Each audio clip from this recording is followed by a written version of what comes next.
Dieu nous a fait grâce, nous avons 6 enfants. Voilà pourquoi souvent je me trompe les noms. Oui. Amen. Nous avons 6, ils font tous le ministère. Lui, il s'occupe du drôme, c'est le ministre de Dieu, il a été consacré aussi, avec ses frères aussi. Que Dieu nous bénisse vraiment, qu'il nous donne la force. Oui. Est-ce on peut s'élever pour prier, pour demander la grâce de Dieu. Aujourd'hui, nous allons prier ensemble. Alléluia. Alléluia. Merci Seigneur. Il faut prier, il faut demander que le Saint-Esprit puisse te toucher. Que ce message-là soit un message thérapeutique, c'est-à-dire qui vient te guérir. Au nom de Jésus-Christ de Nazareth. Prie maintenant, Père éternel, Tout-Puissant, merci.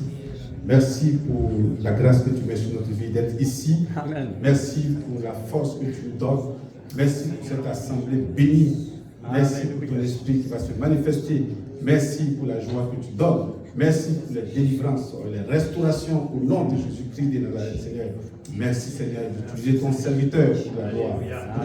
Oui. Seigneur, merci. Que ton nom soit loué, que ton nom soit glorifié, que ton nom soit exalté. Est-ce qu'on peut acclamer notre Seigneur Jésus-Christ?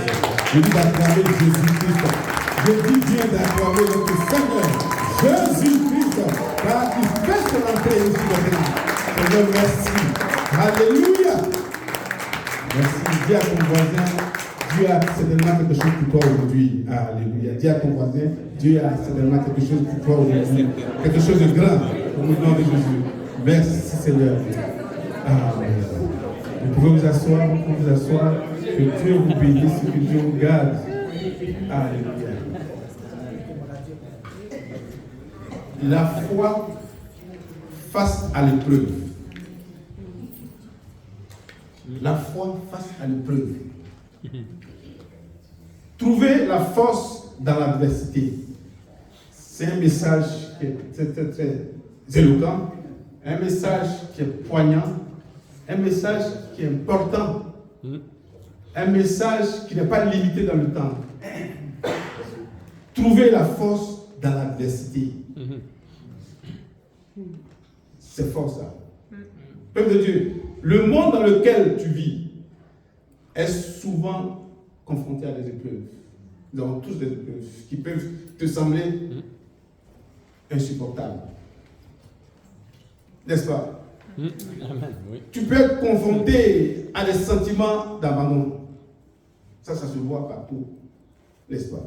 C'est des grands défis d'angoisse face à la maladie. Au cycle infernal du chômage. Vous savez, c'est un cycle infernal du chômage. Moi, j'ai vécu ça. À des sentiments d'impuissance, devant des situations qui sont difficiles, qui échappent même ton contrôle. Ça, c'est la vie, ça. Je sais que chacun d'entre vous ici a vécu peut-être une portion de ce que je viens de dire. Mais dans ce temps de détresse, de souffrance, il est crucial de se tourner plutôt vers le Seigneur. Très important. Amen, oui. C'est ce qui fait l'avantage des chrétiens. Ça fait notre avantage, ça. Parce que le Seigneur est là. Nous allons puiser dans ses forces. N'est-ce pas? Car l'épreuve peut devenir, n'est-ce pas, une opportunité de grandir et de renforcer sa relation avec Dieu. En tant que croyant, c'est très important ça. C'est la partie positive d'être croyant.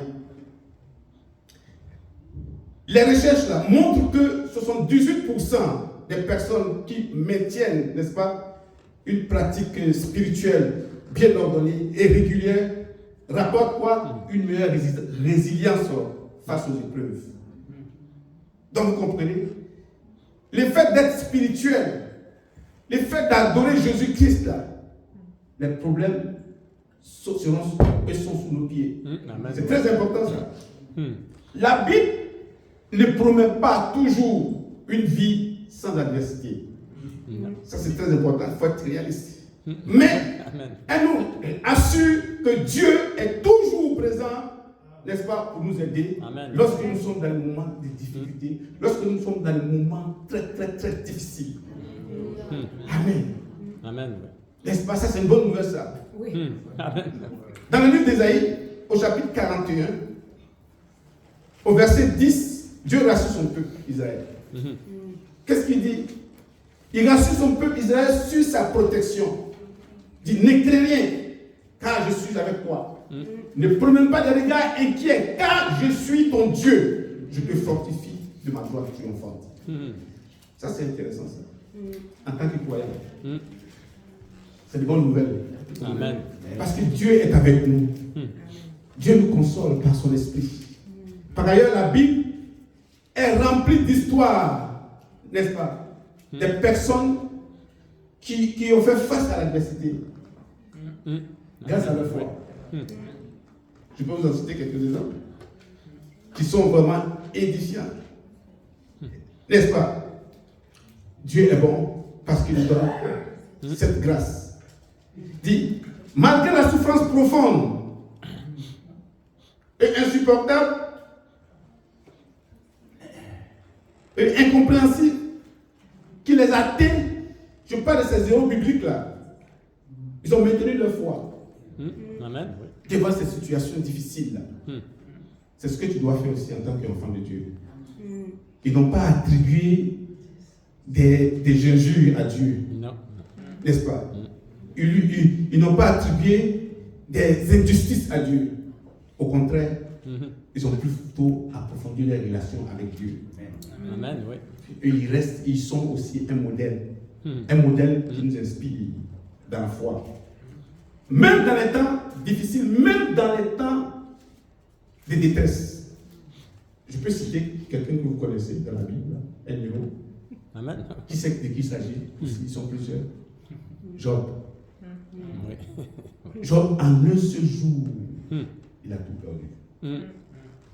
Je sais que peut-être il y a certaines personnes qui se retrouvent aussi dans cette situation-là. En un seul jour, il a tout perdu. Ce qu'il a perdu équivaut à des millions de valeurs de nos jours actuels, si on veut comparer cela. Mais Job a maintenu sa foi. Il est resté. Au niveau de la foi, il est resté la même chose. Au niveau de sa conscience, il est resté la même chose. Parce que Dieu est avec lui. Alléluia. Vraiment, Joseph. Si ça existe dans la Bible, ça doit exister aussi maintenant pour nous. Ils doivent nous inspirer, peuple de Dieu. C'est très important. Et les gens ont tout perdu. Tout perdu. Mais quand tu perds tout, au contraire, rapproche-toi à Dieu. Parce que Dieu est là pour toi.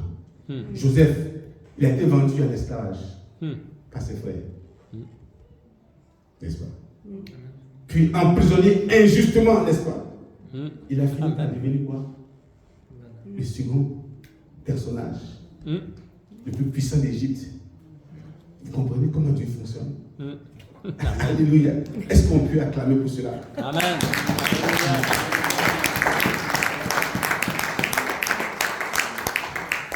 Dieu change les défaites pardonnées en victoire.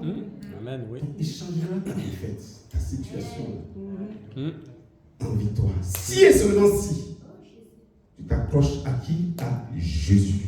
Amen, amen, oui. Ne regarde pas tes problèmes, mais regarde à lui. C'est le secret, ça.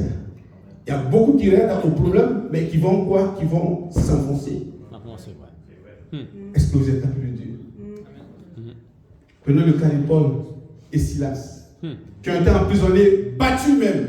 Ils ont trouvé la force dans quoi? Ils ont trouvé la force dans quoi? Dans la présence de Dieu, dans l'appel du Seigneur. Ils ont été libérés. La Bible déclare que Dieu est quoi pour nous? Un refuge et un appui. Un secours qui ne manque jamais, qui ne manque jamais. Dis avec moi, un secours qui ne manque jamais. Dans quoi? Dans la détresse. Ça c'est le psaume 46, verset 1. Un secours qui ne manque jamais. Dans la détresse. Peuple de Dieu, c'est important ce que je suis en train de faire, l'enseignement. Écoutez bien. La foi est souvent mise à l'épreuve face aux difficultés, la souffrance et aux souffrances aussi dans la vie. La vie est faite comme ça. Si tu as 40 ans, ou au-delà de 40 ans, ou même 30 ans, au-delà, ou même 20 ans, ta vie quelque part, dans un département de ta vie, a été peut-être bouleversée. Est-ce que vous êtes là avec Dieu? Ça peut être dans le foyer, ça peut être dans les finances même, ça peut être dans la santé. Vous comprenez? Pour vous dire que les situations difficiles arrivent à tout le monde. Ça fait partie intégrante de la vie. Est-ce que vous êtes là avec Dieu? Qu'est-ce que la foi face à l'épreuve? C'est ça mon message. Qu'est-ce que la foi face à l'épreuve? Amen, oui. Nous allons voir ça. Comment pouvons-nous trouver la force de traverser les moments difficiles? Ça aussi, c'est important de comprendre cela. Nous allons voir cela à travers cette étude-là. Nous allons parcourir aussi comment maintenir la foi, comment maintenir la confiance en Dieu, malgré les situations difficiles, malgré ce que nous endurons, n'est-ce pas? Nous allons voir tout cela. Dans cette réflexion-là, nous allons explorer ces questions-là et découvrir comment la foi peut nous aider, n'est-ce pas, à surmonter les difficultés. Parce que ça prend la foi pour pouvoir surmonter les difficultés. Cette foi-là doit venir de Dieu, c'est la foi en Dieu je parle. C'est très important. Alléluia. Voyons maintenant le premier point, la première réflexion. La foi face à l'épreuve. La foi face à l'épreuve. Nous avons deux mots importants ici, intéressants ici. Nous avons la foi et nous avons quoi? L'épreuve. Autrement dit, la foi qui est opposée à l'épreuve. Qu'est-ce que c'est au fait? Pour comprendre ce titre-là, il est important pour moi de vous expliquer qu'est-ce que c'est la foi. Il s'agit de quelle foi? Selon la parole de Dieu, il s'agit de la foi selon la parole de Dieu. Hébreux 11, verset 1, que tout le monde connaît. La Bible nous dit, la Bible donne une définition claire de la foi. Vous comprenez ce que c'est? Qu'est-ce que la Bible nous dit? La foi est une ferme assurance des choses qu'on espère. Il y a l'espérance ici. Les choses qu'on espère est une ferme, vous savez, cette conviction, une assurance des choses qu'on espère. Mais il y a une virgule. La proposition continue. Une démonstration de celle qu'on ne voit pas. C'est là qui est important. Une démonstration de celle qu'on ne voit pas. C'est par la foi qu'on connaît Dieu. Est-ce que vous êtes là avec Dieu? Parce que Dieu est esprit. Qui connaît Dieu? Amen. Qui a vu Dieu? C'est par la foi qu'on sait que Dieu vit. Amen. Alléluia. Amen. La foi face à l'épreuve. Ça veut dire quoi? La foi face à l'épreuve. Parce que pour comprendre ce message-là, il faut que vous compreniez les termes que j'utilise. La foi face à l'épreuve veut dire quoi? C'est la capacité de maintenir sa confiance en Dieu. Est-ce que tu as confiance en Dieu, ta foi? Ça aussi, selon les situations, tu as la foi. Tout le monde a la foi ici. La mesure de la foi. Et quand la situation arrive dans ta vie, là, comment tu fais? Comment tu fais? Quand tu es troublé, quand toutes les portes sont fermées, quand le problème s'installe, quand le problème te submerge, quand tu n'as aucune solution, tout est fermé. Où est ta foi? Réponds-moi, où est ta foi? C'est là le message. Où est ta foi? On peut venir tout le temps à l'église, n'est-ce pas? Louer Dieu, glorifier Dieu. Mais quand le problème arrive dans ta vie, où est ta foi? Tu es focusé sur le problème? Non. Amen. Tu es focusé sur le problème, juste sur le problème. Mais tu ignores le Seigneur qui peut te faire sortir du tout. Amen. C'est là qui est important. Et lorsque je parle de la foi face à l'épreuve, c'est avoir cette capacité de maintenir sa confiance en Dieu malgré les difficultés, malgré les tribulations. Tu maintiens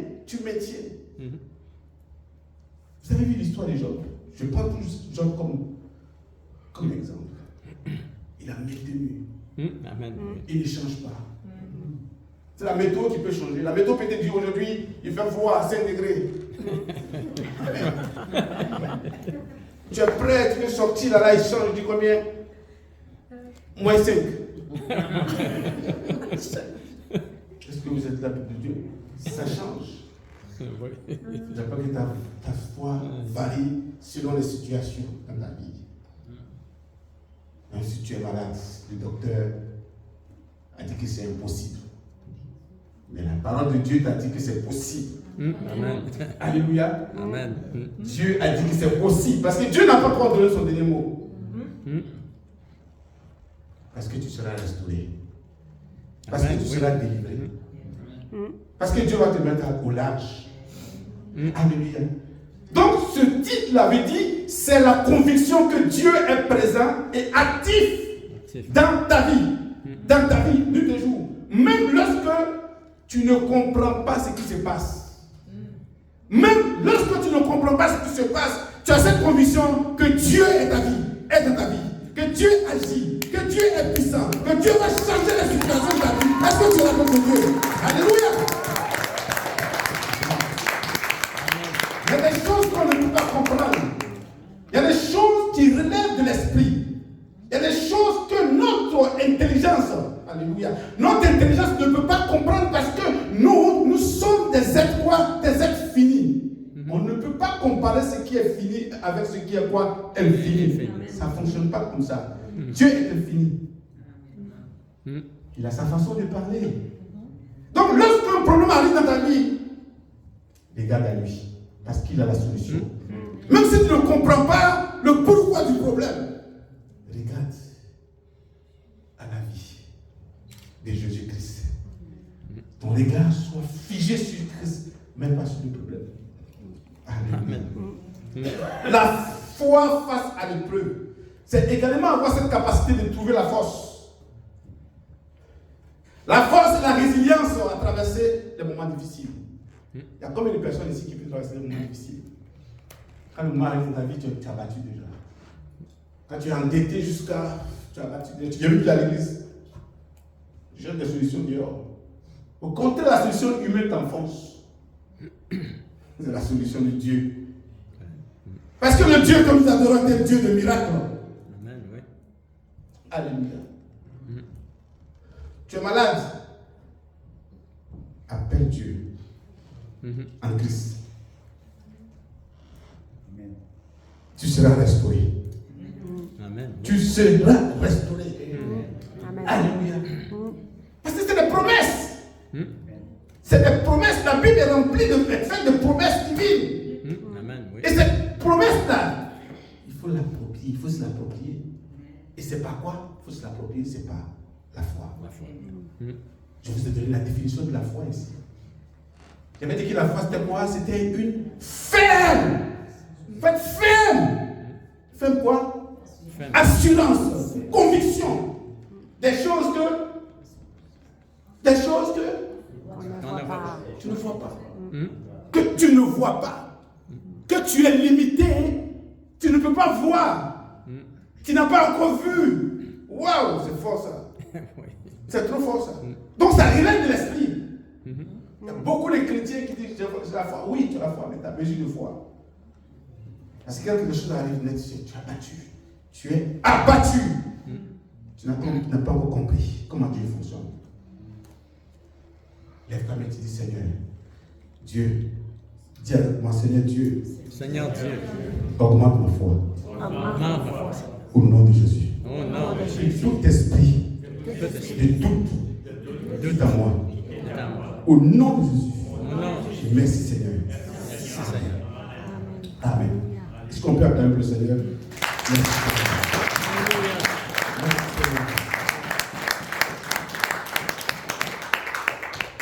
Quand nous prenons dans Job 1, verset 6 à 12, nous voyons que Job, qui a maintenu sa foi et sa confiance en Dieu malgré la perte de sa famille. Vous connaissez l'histoire de Job. Oui.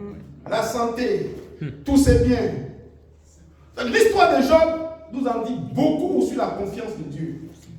Avoir la confiance en Dieu, c'est très important. Il y a la foi, et puis avoir la confiance en Dieu. Alléluia.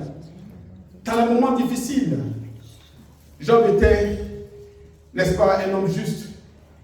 Il était un homme intègre, la Bible nous dit ça, qui rapporte qu'il vivait quoi? Qu'il vivait en paix avec Dieu. Il avait une grande richesse et une grande famille.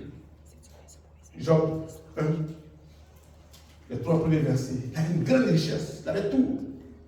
N'est-ce pas? Mais il a connu des épreuves. Il a connu des épreuves. Tu peux connaître des épreuves aussi. Alléluia. Je sais que tu as connu des épreuves dans ta vie. Moi, j'ai connu des épreuves. Nous avons connu des épreuves. Si vous me voyez là aujourd'hui, là, c'est parce que si je vous raconte mon histoire, on va prendre 2 jours. Alléluia. Amen. Je n'étais pas chrétien avant, mais je suis devenu chrétien. C'est fort. Hein? Je suis devenu chrétien. Pas par mon vouloir, pas par ma volonté, mais par la volonté de Dieu. Alléluia. Moi, j'ai immigré ici en 2000. Je venais du Japon. Avec ma valise remplie de diplômes. Est-ce que vous êtes l'aveugle de Dieu? Vous connaissez la suite déjà. Alléluia. Vous connaissez la suite déjà. Alléluia. Je suis arrivé ici. Ça a été difficile. Je vais rendre ça court, l'histoire. Je suis arrivé ici. J'étais à l'université Laval. J'avais commencé à étudier. À un moment donné, j'ai eu des tribulations. C'était difficile pour moi. Et pour couper court, j'ai décidé, avec ma famille, avec mon épouse, d'aller à choisir à Longueuil. C'est ainsi que ma femme est tombée enceinte. Et j'étais toujours dans la tribulation. Et l'enfant est venu, on l'a déclaré grand prématuré. Ils ont classé l'enfant. La médecine a déclaré que c'est grand prématuré. Déjà, j'étais dans l'oppression. J'étais opprimé, oppressé même. Je me cherchais. La vie était difficile pour moi. C'était très très difficile, je vous le dis. Je sais de quoi je suis pas là. L'enfant était à l'hôpital, il est resté pendant 7 mois sous oxygène. Et pendant ce temps-là, moi je pleurais, on pleurait. Vous comprenez? On n'avait rien. C'est ainsi que, dans une église, je suis parti et le pasteur a prié pour moi. Il dit, c'est bien pour moi. Mais je ne comprenais pas bien. Voilà. C'était trop spirituel là, parce que, comme on le dit, c'était chaud. C'était chaud. J'avais chaud. C'est le bon mot ça. Alléluia. Toutes les portes m'étaient fermées. Il y avait une seule issue. C'est l'église. Ou rien. Vous comprenez? Dans la vie, l'église joue un grand rôle. Amen. Oui. L'église est précieuse devant Dieu. Parce que l'église sauve les âmes. L'église envoie la délivrance, la paix, la joie, la grâce. Et Dieu utilise l'église pour répandre, pour sauver les âmes. Est-ce que vous êtes avec Dieu? Amen. Oui. C'est important de venir à l'église. Ne jamais couper avec l'église. C'est ainsi que je suis allé à l'église. Le pasteur a prié pour moi, il a prié pour ma femme, il a prié pour nous. Et pendant ce temps, l'enfant était à l'hôpital. Je vous dis, 7 mois, je sais de quoi je suis en train de parler. Alléluia. C'était la persécution. Donc, lorsque je dis la foi est quoi? Face à quoi? Face à quoi? Face à l'épreuve. Je sais de quoi je suis en train de parler. Je suis bien placé pour vous en parler. Pendant 7 mois, je suis resté à l'église. Ils ont prié pour nous. Le pasteur nous a baptisés. Mais en fait, l'enseignement. n'est-ce pas? Jusqu'à ce que l'enfant est sorti. Il est sorti avec quoi? Des oxygènes. Des bonbons d'oxygène, il faut ça, non. Il est resté avec ça un moment dans sa chambre. Et pendant ce temps-là, je cherchais Dieu. On cherchait Dieu dans la prière. On cherchait Dieu dans la prière. On a fait commencer une série de prières pour cet enfant-là. Pour que les gens puissent nous aider. C'est comme ça que Dieu a fait. Puis, le pasteur m'a consacré. Vous comprenez? Moi, tout ça, ça ne m'intéressait pas au début. Mais Dieu avait un plan. Donc la persécution arrive, mais Dieu va changer cela dans son plan. Il va mettre ça dans son plan. Je n'étais pas prévu pour être pasteur. Là. Si on me disait ça il y a 20 ans, non, 25 ans de cela, j'allais dire non, moi je suis venu étudier. Je vais être grand type, là, si vous comprenez. Je vais être docteur aussi, là, si vous comprenez. Alléluia. Amen. Je me suis humilié et j'ai accepté cette situation. Et aujourd'hui, là, je coupais ça parce que c'est long. Et aujourd'hui, là, je suis en train de prêcher l'évangile.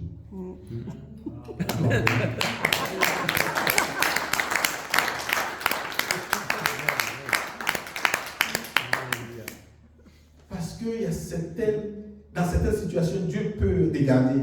Il peut donner la permission à Satan de te persécuter. Mais il a une limite.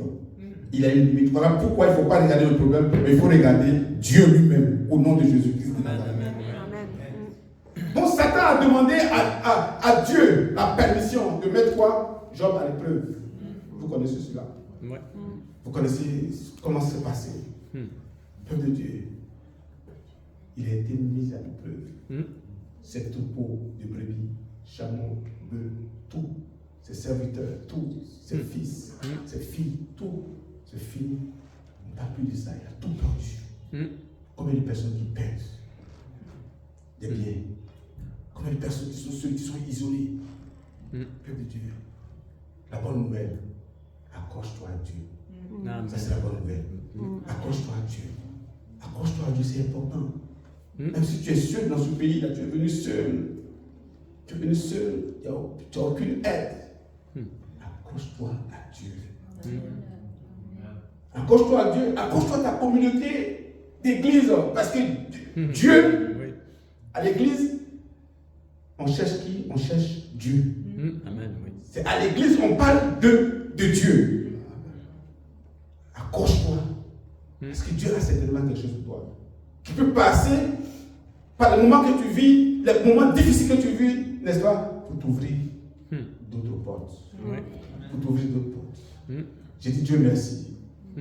Écoutez, Dieu merci. Aujourd'hui, nous formons une grande équipe.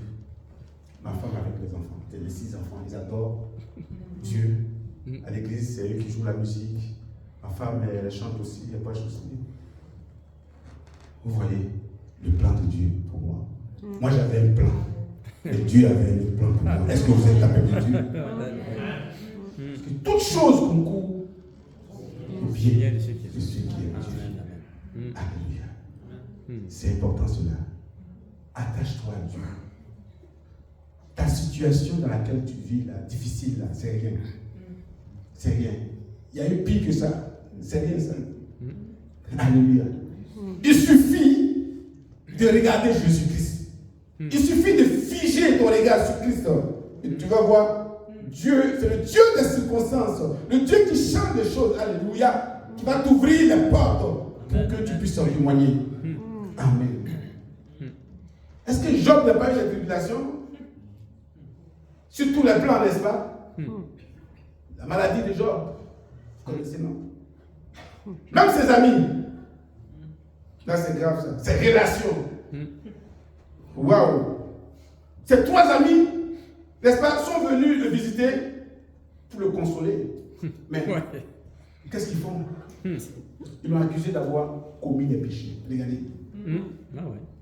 Est-ce que vous êtes appelé Dieu? Pas te confier à quelqu'un. Dans tes tribulations, tu vas voir tes amis vont disparaître. Moi, mes amis, il n'y avait plus d'amis. Il n'y a plus d'amis. Alléluia. Parce que tous vont disparaître. Mais le grand ami qui va rester. Amen. Oh, comment il s'appelle? Le grand ami, quand tu appelles, quand tu l'invoques là, qui va répondre, c'est qui? Jésus. Est-ce qu'on peut acclamer Dieu? Parce qu'il est fidèle. Parce qu'il est fidèle. Il est fidèle. De fidélité en fidélité. Alléluia. Merci Seigneur. Alléluia. Regardez encore une autre histoire. Joseph, vous connaissez son histoire?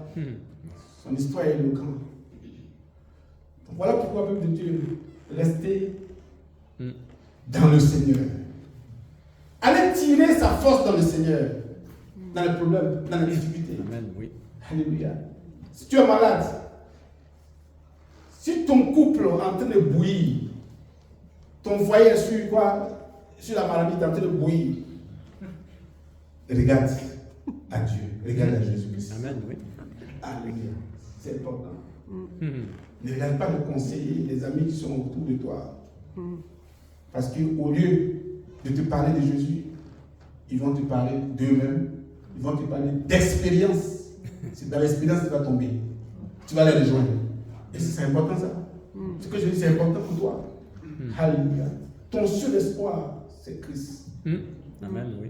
Parce qu'il va prendre ta situation, changer ton statut avec sa situation. Est-ce que tu l'appelles de Dieu?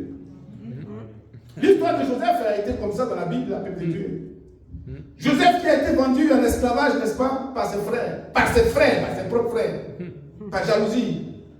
Mais il a trouvé la force de pardonner et de faire confiance en Dieu. Si Dieu n'est pas dedans, est-ce que tu peux faire comme ça? Non. Si Dieu ne change pas ton cœur, si Dieu n'est pas dedans, il peut faire comme ça? Non. C'est parce que dans son affaire, Dieu était dedans. Alléluia. Mais Joseph, quand on voit le statut de Joseph, c'est l'un des personnages les plus importants de la Bible, n'est-ce pas? Mais il a reçu des tribulations, il a vécu des moments difficiles. Ta situation, la situation dans laquelle tu es en train de vivre présentement, il faut savoir quelque chose. Il faut savoir quelque chose. Il faut savoir que un homme ne peut pas t'envoyer la solution. Celui qui peut t'envoyer la solution, je ne parle pas d'une solution éphémère, temporaire. Je parle d'une solution Une solution définitive. Ça vient d'en haut. Amen, oui. Ça vient d'en haut. Focus-toi sur Jésus-Christ. Focus-toi sur Jésus-Christ. Quelles que soient les difficultés, il y a des choses que tu ne vas pas comprendre. Peut-être que ton intelligence va refuser de comprendre. L'angoisse, la peur. Ben, accroche-toi à Dieu. Dieu va faire pour sa part, parce qu'il n'a pas changé. Amen, C'est oui. le même Dieu. Il a été hier, aujourd'hui, il est éternellement le même Dieu. Je veux dire qu'il change des situations. Il a fait dans ma vie. Je vous ai donné l'exemple des héros bibliques. Il a fait dans leur vie. Pourquoi pas toi? Pourquoi pas toi? Alléluia. Seigneur, merci. Amen, oui. Seigneur, merci. Donc Joseph a été vendu. Il a été vendu. S'il n'avait pas été vendu, est-ce qu'il serait venu? Il serait à ce stade parce qu'il a marché dans le plan de Dieu. Parce que toutes ces choses-là, ces difficultés-là, ça concourt à quoi? Au bien de Dieu. À son bien. C'est ça. C'est comme Dieu avait accepté et que toutes les circonstances arrivent autour de lui pour qu'il puisse avoir une promotion. C'est ça. Voilà pourquoi il ne faut pas te plaindre à Dieu. De tous les gens, mais Dieu m'a fait ça. Dieu, ne te plains pas à Dieu. Trop. Il ne faut pas accuser Dieu. C'est ce que je veux dire. Il ne faut pas t'accuser Dieu. Parce que tout ce qui arrive là, lorsque tu es attaché à Dieu, il faut savoir qu'il y a une issue, il y a une bonne issue. Il faut savoir qu'il y a une bonne issue. Même s'il y a des choses que tu ne comprends pas dans ta vie est mélangée, comme on le dit. Tu cherches à démêler, tu n'arrives pas à démêler.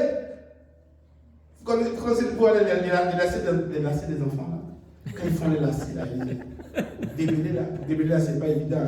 Tu vois ça, comme ça. Alléluia. si ta vie est ainsi faite, là tu ne comprends pas. Il faut savoir que lorsque tu mets ton regard sur Jésus-Christ, le Saint-Esprit va démêler ça pour toi. Amen, amen. Est-ce que tu es la parole de Dieu? Amen. Le Saint-Esprit va démêler ça pour toi. Mais si tu mets ton regard sur quoi? Sur le problème, Non. tu vas pas plus t'enfoncer. Tu vas plus t'enfoncer dans le bas. Tu vas plus t'enfoncer dans l'eau. Alléluia. Seigneur, merci. Amen. Est-ce que vous comprenez ce que je dis? On va continuer encore. Seigneur, merci. Merci pour tout ce que tu fais. Amen, oui. Alléluia. Merci encore. Voyons l'exemple de Paul et Silas. Là, nous parlons des personnages bibliques qui ont fait face avec leur foi à l'adversité, à la détresse. N'est-ce pas? Paul et Silas, le couple Paul et Silas, ils ont été emprisonnés. Être en prison, ça veut dire quoi? Vous êtes privé de votre quoi? De votre liberté. Il y a des choses que vous ne pouvez pas faire. Je ne sais pas s'il y a des gens qui ont une prison, qui sont dans une prison aussi spirituelle ici. La prison peut être spirituelle. La prison peut aussi être spirituelle. Avec des liens des ancêtres. N'est-ce pas? Avec des liens sataniques. Avec des pactes que tes parents peut-être ont fait qui ont une influence sur toi. C'est aussi une prison là. Il y a des choses qui arrivent dans ta vie qui sont récurrentes. Chaque année, ces mêmes problèmes arrivent à peu près à la même date. C'est aussi une prison. Est-ce que je parle à quelqu'un ici? Paul et Silas ont été emprisonnés et battus. Mais ils ont trouvé la force. Comme j'ai dit tantôt, dans la louange. Ce que Dieu sait dans la louange. Alléluia. Dans la louange et dans la prière. Amen. Paul et Silas étaient deux missionnaires qui ont voyagé à travers la Macédoine et la Grèce. Pour faire quoi? Pour aller danser? Je vous pose la question. Pour faire quoi? Pour aller faire du tourisme? Pour aller répandre quoi? La bonne L'évangile de qui? Amen, Du amen. royaume, l'évangile de Jésus. N'est-ce pas? Donc ils ont une relation avec Dieu. Ils travaillent pour Dieu. Dieu ne peut pas te lâcher comme ça. Que peut Dieu? Je te dis ça. Amen, oui. Alléluia. Amen. Parce que ton nom est écrit dans le livre de Dieu. Il ne peut pas te laisser mourir. Dieu a toujours un plan. Pour toi dans ta tribulation. Un plan pour te sauver. Un plan pour te faire sortir de la détresse. Alléluia. Seigneur, merci. Regardez leur histoire un peu. À Philippe, ils ont rencontré une femme, une esclave qui avait quoi? Un esprit de... Vous connaissez cette histoire? Un esprit de piton. N'est-ce pas? Un esprit de divination, en fait. C'est ça. Un esprit de divination. Et cette femme était esclave, je dirais, des boss, des patrons. N'est-ce pas? Elle était exploitée. Alléluia. Mais il y a une situation, un événement qui va arriver que ils vont les accuser et ils seront transférés où? En prison. En prison. N'est-ce pas? Alléluia. Mais Dieu permet tout cela. Pourquoi? Pour sa gloire. Donc voilà pourquoi les choses qui t'arrivent, les choses qui arrivent à ta famille, c'est parce que Dieu le permet. C'est parce que Dieu le veut. Dieu observe.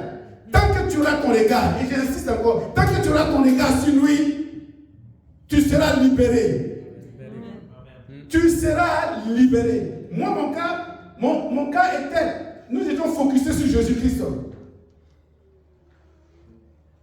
Malgré la persécution, malgré que l'enfant soit à l'hôpital pendant 7 mois, mais on était focusé sur Jésus. Parce qu'on allait à l'église, parce qu'on allait accepter Christ comme Sauveur et comme Seigneur, c'est très important. Amen. Oui. On était passé dans une autre alliance, une nouvelle alliance avec le Seigneur. Alléluia.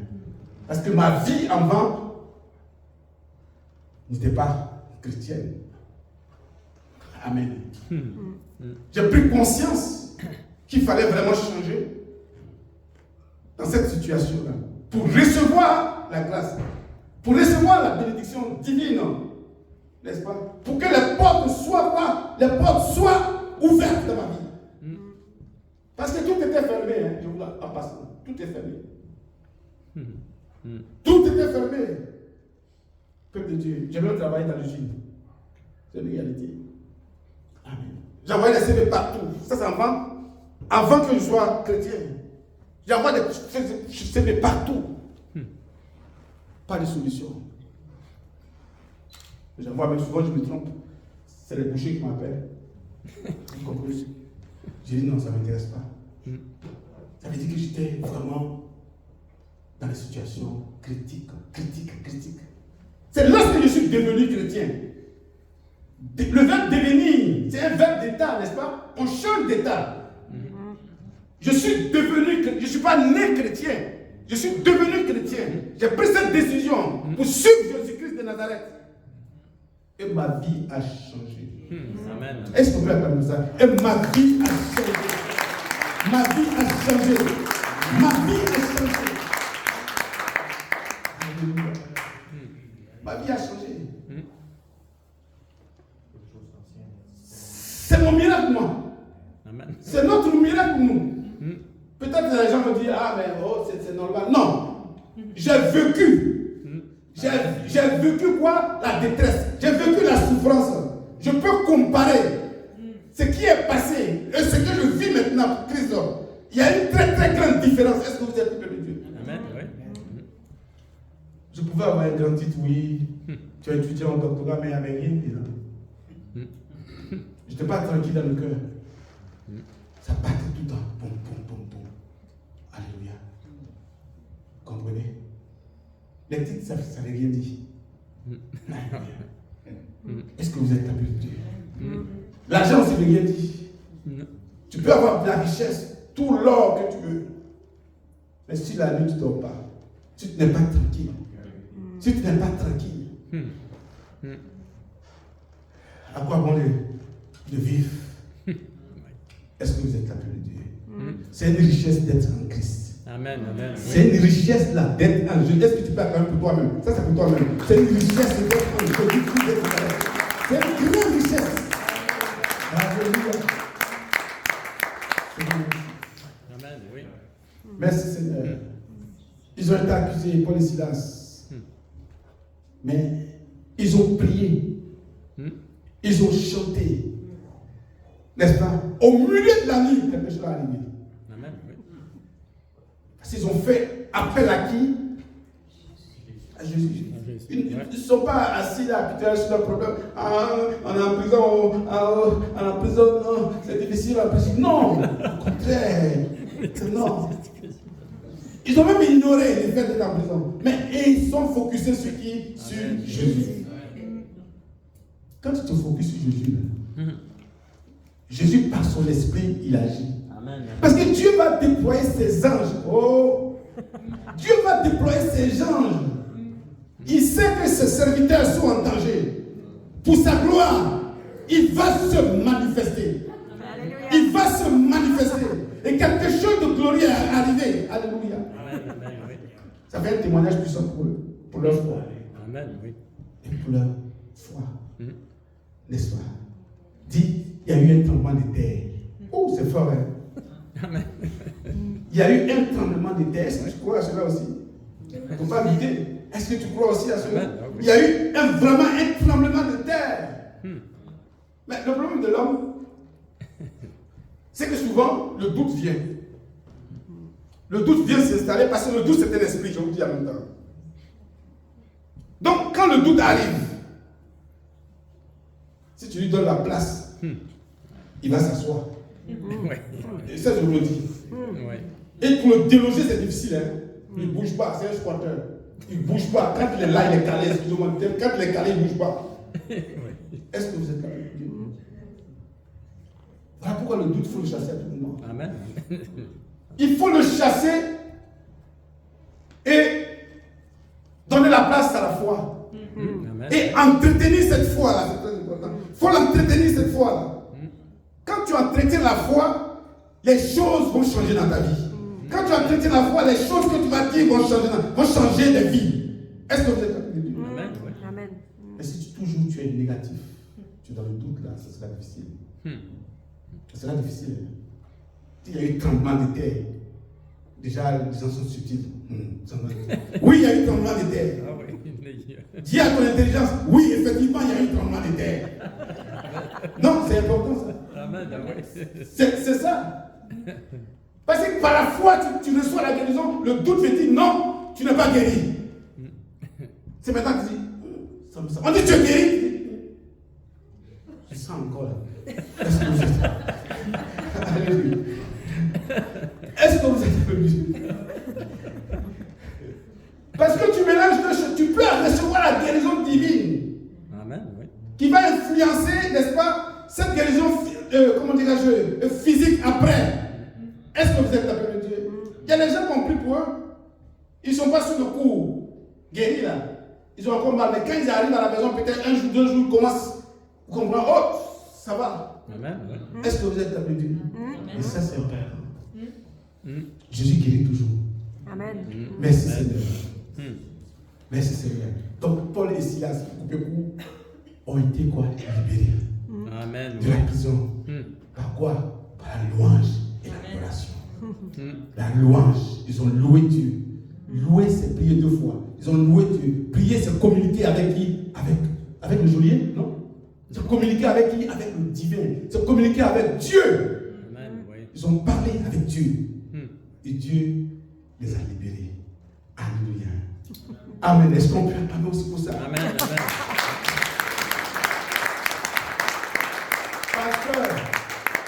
Pasteur, ce que tu dis là, c'est les choses de. C'est des exemples bibliques. C'est ancien. Et puis, c'est quoi? C'est ancien. Dieu continue toujours à exercer les miracles, ces miracles Amen. autour de ses enfants. Amen. Prenons quelques exemples des personnes chrétiennes qui ont traversé des expériences difficiles et qui ont maintenu la foi. Non seulement qui ont maintenu la foi, aussi qui ont maintenu l'intégrité. Alléluia. Regardez, j'ai fait des recherches. Corrie ten Boom, une survivante des camps de concentration nazis. Elle a écrit sur sa foi et son expérience dans son livre. Je vous invite à lire son livre. C'est Le Refuge, The Hiding Place. Vous comprenez? Malgré les difficultés et les souffrances, elle a maintenu sa foi. On parle de camp de quoi? De concentration. Elle a maintenu sa foi. Waouh! Il y a plusieurs exemples comme ça. Amen. Il y a plusieurs exemples comme ça. Il y a le pasteur Richard Wurmbrand, pasteur chrétien qui a été emprisonné et torturé par le régime communiste en Roumanie, pardonnez. Il a maintenu sa foi malgré la souffrance qu'on a infligée. Malgré la souffrance, il a maintenu la foi. Est-ce qu'on peut maintenir la foi dans des situations comme ça, des situations difficiles? Je dirais que ce n'est pas tout le monde. Il y a beaucoup qui ont lâché. Il y a beaucoup qui ont abandonné l'église. Ils ne sont plus venus à l'église. Parce qu'ils se disent non, l'église les a oubliés. L'église ne les a pas aidés. Parce qu'ils étaient dans des conditions difficiles, dans des situations difficiles. N'est-ce pas? Je vais te dire quelque chose. La foi est personnelle. La foi est interne. Alléluia. Tu dois cultiver ta foi. Tu es responsable de ta foi. Tu vois, ces personnes-là, ils ont été maltraités. Ils ont été maltraités, torturés. Pour qui? Pour Christ. Mais cette foi a été maintenue. Amen. Donc, dans ta détresse, dans ta souffrance, tu dois maintenir la foi. Tu dois maintenir la foi pour avancer. Est-ce que tu es la paix de Dieu? Amen. Je vais t'expliquer maintenant comment trouver la force dans le moment difficile. J'espère encore, j'ai encore quelques minutes, ils sont finis à quelle heure? J'ai encore une minute qui me reste. Ici, on finit à quelle heure? Encore 5 minutes. Combien? 5 minutes. Amen. Ok. 10 minutes. Ok. Comment trouver la force dans le moment difficile? Après, on va prier. Comment trouver la force dans le moment difficile? Comment trouver la force dans le moment difficile? Je vous pose la question. Alléluia. Voyons le cas du prophète. Le prophète quoi? Élie. Vous connaissez le prophète Élie? Amen. La fuite d'Élie devant qui? Devant Jézabel. Jézabel. Voilà. Élie, c'est un homme puissant. Hein? Vous comprenez? Quand il revient à son humanité, ce sera difficile pour lui. Amen. Ça veut dire que tout serviteur de Dieu, il y a des moments de faiblesse aussi. Alléluia. Amen. Élie est un prophète de Dieu qui avait affronté les prophètes de qui? Les prophètes de Baal. Sur le mont Carmel. Et avait obtenu une grande victoire. Il avait obtenu une grande victoire. Alléluia. Mais qu'est-ce qui va arriver? Qu'est-ce qui va arriver? La reine Isabelle était mariée à quel roi? Au roi Akab, n'est-ce pas? A menacé de tuer qui? D'enlever la vie, de ôter la vie. De ôter la vie de ce prophète-là. Waouh! Voilà pourquoi il est dans son humanité, en étant humain. N'est-ce pas? Je ne parle pas de l'esprit de Dieu, hein? Je parle de dans ton propre esprit. Souvent tu as des craintes. Même si tu es un homme, tu es un serviteur de Dieu, il y a des domaines de ta vie là que tu ne peux pas trop maîtriser. Si Dieu n'est pas dedans, tu ne pourras pas maîtriser. Alléluia. Donc, Élie rencontre, n'est-ce pas? Élie, la reine était mariée à, comment on appelle ça, Akab, je viens de dire, et Achab, oui, merci. Mais, qu'est-ce que cette femme-là va faire? Va pouvoir enlever la vie de ce serviteur-là. Waouh, c'est fort. Il devient quoi? Dépressif. La dépression. Vous comprenez? La dépression. Quand la dépression t'attaque, ça change ton état. C'est plus toi. Même si tu te en forme, musclé avant, tu deviens petit. C'est comme si on t'a dégonflé, tu deviens petit. N'est-ce pas? Parce que la dépression attaque tout ton être. Tu es déprimé. Ça te prend un psychologue. Mais ici, Dieu est fort, Dieu est puissant. Élie marche 40 jours et 40 nuits jusqu'à où? Au mont Horeb. Au mont Horeb, là, ça signifie quoi pour toi? Au Sinaï. Qui est là-bas? Alléluia. Il va voir le boss des boss. Le boss des boss, c'est qui? Où il rencontre qui? Dieu. N'est-ce pas? Il rencontre Dieu. Que Dieu va se manifester. Amen. Oui. Alléluia. Peuple de Dieu, ce que je veux te dire, dans le moment difficile, cherche à rencontrer Dieu. Dans le moment difficile, va dans la chambre haute, dans la chambre secrète. Va prier. Va prier. Va prier. Dieu va parler. Va prier. Dieu va parler. Aussi par la prière. Parce que la prière est un moyen puissant pour se connecter à Dieu. Il faut prier. La Bible nous dit dans Matthieu 7, versets 7 à 8, il dit, demandez et l'on vous donnera. Cherchez et vous quoi vous trouverez. Frappez et ça c'est important ça. Par la prière on peut se rapprocher de Dieu. Par la prière on peut communiquer avec Dieu. Par la prière on peut maintenir le niveau de foi que nous avons. Il y a aussi la méditation des Écritures. La méditation des Écritures va nous permettre de rester en communion avec Dieu. Donc notre foi sera préservée, n'est-ce pas? La méditation est très importante. La lecture aussi de la Bible. Ne négligez pas vos Bibles. Ne négligez pas vos Bibles. On ne peut pas venir à l'église sans Bible. Il y a des gens qui le font, qui viennent à l'église sans Bible. Ce n'est pas un lieu de spectacle. C'est un lieu de rencontre où on vient écouter la voix de Dieu. Alléluia. Où on vient écouter la parole de Dieu. Seigneur, merci. Il faut avoir la confiance en Dieu. Celui qui a la confiance en Dieu va toujours triompher. C'est la confiance en Dieu, tu vas toujours te fier. Alléluia. Parce que Dieu sera avec toi Amen, oui. dans toutes les circonstances. Jérémie 29, verset 11 qui dit, car je sais les projets que j'ai formés Sur toi. pour vous. Amen. Dit l'Éternel. Projet de paix et non de malheur. Afin de vous donner un avenir et une espérance. Amen, amen. Alléluia. Et Dieu est bon. Hmm. Il faut toujours maintenir la confiance en Dieu malgré les circonstances de la vie. C'est important sur le de Dieu. On va se lever pour prier. On va se lever Alléluia. pour prier. Avec ce message que je viens de dire, je sais que Bon, peut-être tu vis des problèmes difficiles.